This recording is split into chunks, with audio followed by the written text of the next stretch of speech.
Sa pagpapatuloy ng istorya, nag-congratulate sina Asha, Dia Reki at Seyna sa prinsipe. Isang nakakatuwang event daw ito pag nagkataon. Gayunpaman, malungkot si Prince Errol. Hindi nito maalis sa isipan niya ang sinabi ng kanyang ina. Pinapabalik siya nito sa palasyo sa lalong madaling panahon. Namili na raw kasi silang dalawa ng hari ng mga potential candidates nang pwede nitong pakasalan. Inis na inis ang bida dahil sa ngayon, ang gusto niya lang ay ang maglaro. Masyado raw maaga sa era na ito ang pagpapakasal. Namiss niya tuloy bigla ang ate niya. Noon, hindi niya maintindihan ang sinasabi nito, pero ngayon alam niya na ang feeling nito noon. Napatanong tuloy si Asha, anong klaseng tao raw ang fiancé nito? Well, hindi pa raw ito napagdedesisyonan. Maaring dahil sa request ng prinsipe, binigyan siya ng pagkakataong mamili ng isa sa 10 mga candidates. Kaya niya raw ipinatawag sila. Nais niyang sumama sila para sa pamimili ng magiging asawa niya. Ngayon kasi, kailangan niya lang tumingin sa mga dokumento para makagawa ng choice. So hindi niya maki-check ano ang tumatakbo sa isipan ng mga ito. Kaya naman, sa mga ganitong sitwasyon, pinakamainam raw na matanong ng opinyon ng ibang tao. Pero wala ring masabi ang mga ito dahil siguro wala naman silang kinalaman doon. Kahit sa Asha ay walang masabi. Napatanong tuloy ang bida kung hindi ba't noble din ito. Sagot niya namang, kapag mapag-uusapan kasi ang engagement, makakancel ito agad-agad dahil sa estado ng pamilya nila. Nang tanungin naman si Seyna, sa kanila daw kasi, pag may gusto sila, pinay-pick up lang nila. Nakakatakot naman daw sa kanila. At pagdating naman kay Dia, sinabi nitong wala siyang kahit na anong experience sa ganong bagay. Kailangan raw nilang makapili ng perfect na tao in every way. Na-realize ng bida, na kung iaapelin nito ang mga standards nila, mukhang magiging single na lang siya buong buhay niya. Wala na silang ibang choice, kung hindi mag-brainstorm at mag-decide lang. Kahit na wala raw silang alam, sana ay galingan nila. Isa-isa nilang tinignan ang mga dokumento. At nagno si Prince Errol doon sa mukhang napilitan lang at sa malaki ang tanda sa kanya. Nang maggabi na, doon lang sila nakapag-decide. Bumalik na nga sa Royal Palace ang prinsipe. First time nating makikitang nakatoksido ang bida na mukha wala pang tulog. Natuwa naman ang nanay nito sa napili niya. Matapos ang madugong pagdedesisyon, sa wakas, nakahanap na siya ng prospect. Sa isip-isip ni Errol, halatang excited na ang mama niya. Pinili niya lang ang babaeng galing sa tahimik na pamilya at mukhang hindi magdadala ng problema sa kanila. Sabi nito, natuwa daw ang hari na enthusiastic din si Errol sa engagement na ito. Nagulat naman ang bida doon.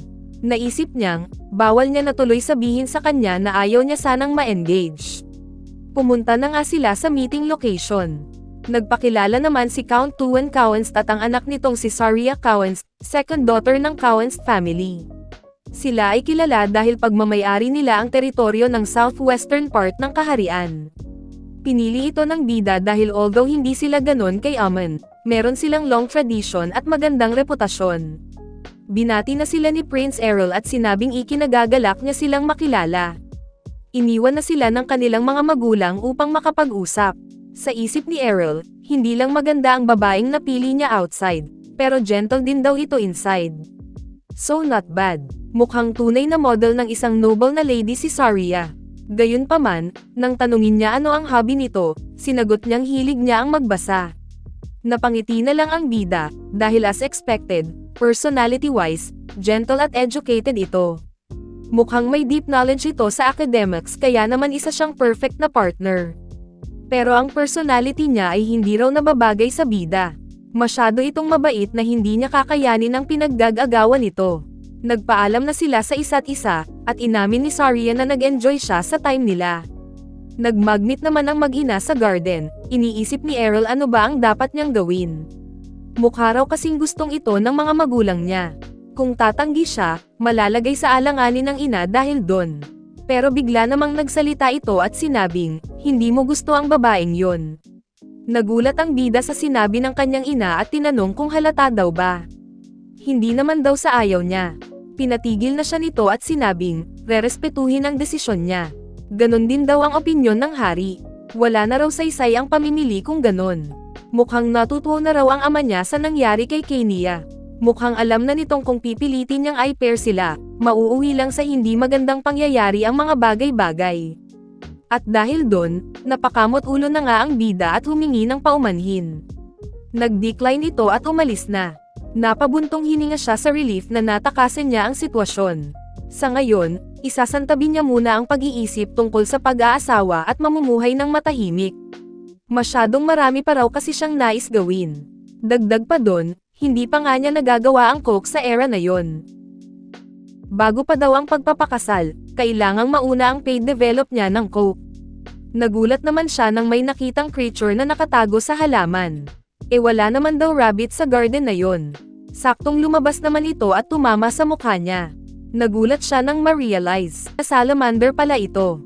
Napaisip ito kung bakit merong fire spirit na pakalat-kalat sa palace garden. Na-paranoid naman ito, at inisip na merong espiritu sa loob nito. Napatanong tuloy siya kung merong summoner sa likod nito. Pero wala naman daw ni isa sa kaharian ang merong high spirit affinity.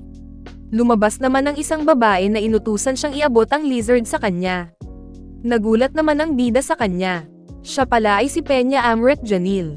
Matapos ang digmaan, nag-aral siya abroad. Siya ang prinsesa ng Merman Empire na napadala doon bilang hostage matapos ang gera. Nakilala niya ito dahil sa mga dokumento pero hindi niya inasahang magkikita sila. Mukhang wala naman itong alam patungkol sa kanya. Kaya't napatanong na lang siya, sa inyo po ba itong lizard, Your Highness? Umuo naman ito at sinabing pwede niya siyang tawagin ng Your Highness or Lady Peña, ano man daw ang gusto nito. Na-amaze naman ang bida dahil para sa isang prinsesa, tila laid back lamang ito. Anyway, wala naman daw sila sa Merman Empire. Nag-aaral siya abroad and nakakatamad na obligahin pa ang mga tao na sundin ang mga formalities. Hindi makapaniwala si Prince Errol sa pagka-casual nito. Nagpasalamat si Peña sa paghuli sa alaga niya at nagpaalam na. Gusto pa sanang magtanong ng bida kaya naman habang papaalis ito, tinanong niya kung ang creature daw ba na yon ay isang spirit. Pinagpawisan siya sa tanong nito at sinabing wala siyang alam sa pinagsasasabi nito. Pet niya lang daw ang lizard na yon. Pero syempre, huling-huli naman siya ni Errol dahil hindi siya magaling magsinungaling. Todo pagdedenay pa si Peña at ipinakitang normal lizard lang ito pero bumuga ito ng apoy. Natawa si Errol at sinabing marunong na palang magbuga ng apoy ang mga lizard ngayon. Speechless ang prinsesa dahil sa nangyari. Bigla niyang tinakpan ang bibig nito at napatilapon pa nga sila sa lapag. Hindi niya raw kilala kung sino siya pero nakiusap itong kalimutan lahat ng nakita niya. Bilang ganti, re-rewardan niya daw ito. Ano kaya ang meron sa babaeng ito? Alamin sa next episode.